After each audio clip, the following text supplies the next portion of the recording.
Hi, happy Serene Sunday.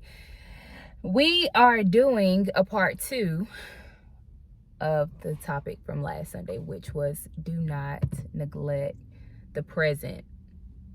So, being present has obviously been the challenge that I've been faced with over the past couple of months, really.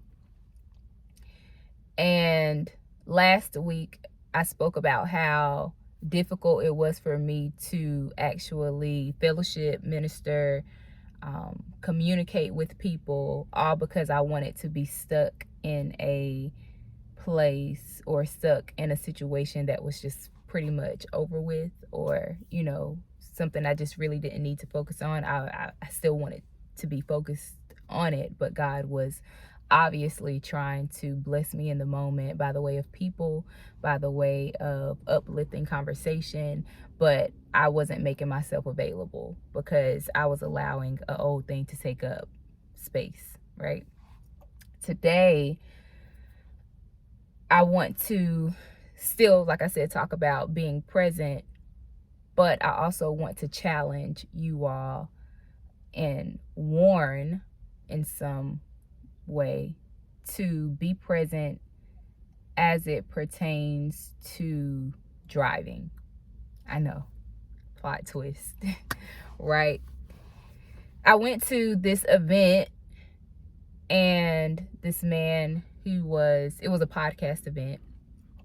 He was one of the guests and he told his story about how he went over to his cousin's house. They were having a good time, casually drinking. He was turned, he was lit, He got in the car and he headed for home. The next time he found himself conscious was waking up to a police officer. I hope I'm telling the story correct. He woke up to a police officer standing over him, basically saying, like, this is what happens when you drive drunk. People's lives get in danger and someone dies when you drive drunk. And I was shooken because here he was just having the time of his life, right?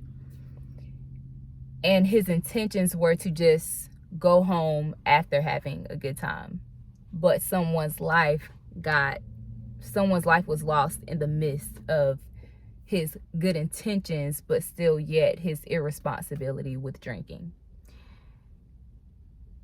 I couldn't even begin to judge because there have been so many times where I was driving and I'm like fully submerged in my phone, like social media, like I'm in it and I haven't looked at the road in like forever, or like too long to be driving. I know 10 seconds seems like, oh, that's just 10 seconds. 5 to 10 seconds of not looking at the road is insane. And of course, like most of the time I usually do this when I'm on the interstate. It still doesn't justify. I couldn't judge because there have been so many times where I have irresponsibly just, I wasn't as attentive when driving and I could have easily taken someone's life. Same goes for sleeping or being tired. I'm to the point now where I want to be more intentional about when I drive, how I drive, and what I'm capable of doing. And very intentional about when to go to sleep and when to listen to my body, because I can't count how many times I've been on the road. And I don't remember how I got home. That's very similar to drunk driving, because your intentions are I just want to get home. But when your pride is in the way, when you feel that you can handle it on your own, like, oh, I got it, nothing's gonna, I could hear the voice in my head telling me sometimes, put your phone down, drive. And I'm just like, oh, I'm good. Like, it's a straight shot. Like, nothing's gonna happen. That's arrogance. Feeling that I got it all under control when you don't. There are so many things happening around us that are out of our control. The least we can do is handle business with the little part that we do have.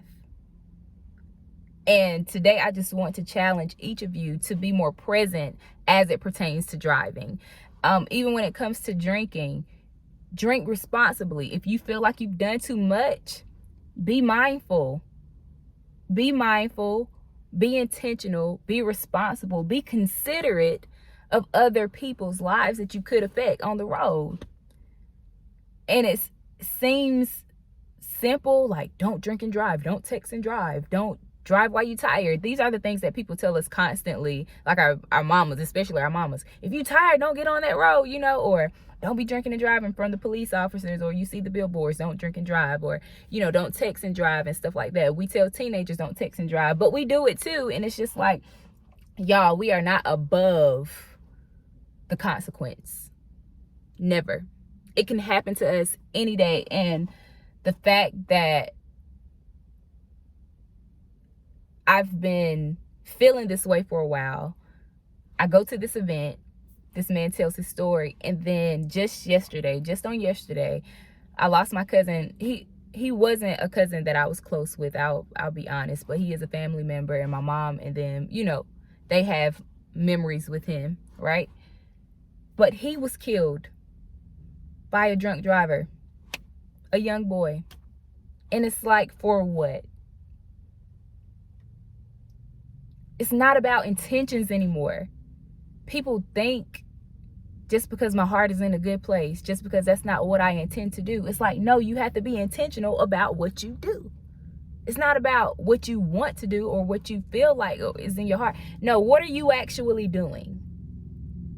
What are you actually doing, man? Like, so I can say all day long, like, it wasn't my intention. Like, let's just say I had a boyfriend and I was in a relationship. It wasn't my intention to cheat on him. Like, it wasn't my intention, but I did it anyway. You think the person is obligated to stay just because my intent, I'm expressing my intentions? It's not. You have to put things into practice. You have to put those intentions into practice and actually be intentional. So today, that is my request. That is the challenge. Not to just be present, but be present while driving. Not to be just present while driving, but just to be present in general. Be present, be in the moment, take it in. I was even on the phone with my homeboy, and I realized that I do the most a lot when I'm excited, and I'm just like, and it robs me of what's really going on in the moment sometimes. He was giving me some like great insight, and I do this a lot with my mom too. And when I'm talking to her, and I'm just like, you know, good conversation, great conversation, but I'm like eating, but I'm listening to respond. I'm excited about the topic. And it's like, no, actually take in what is happening right now. Actually take in what they're saying. Slow down, chew your food, eat your food, put your phone down while you're eating. Be present. Don't neglect the present. There are gems in the present. The blessings are in the present. What you need is in the present. Your answered prayer is in the present. Everything that you pray for, in the present. Everything you work for is in the present. Everything that you're looking for is in the present. It's in the now, because that's all we have. Past is past. Future is future. We'll get there when we get there. But even then, it's going to end up being a present moment, and we still have to learn how to be in the moment. All right, that's it. My fair warning. I will be practicing. I will be actively trying to be more present while driving. I don't want to take advantage of my free will and the grace that God has given me. So, and I hope that you guys will get on board with me. Yep. Y'all have a great day, and happy Serene.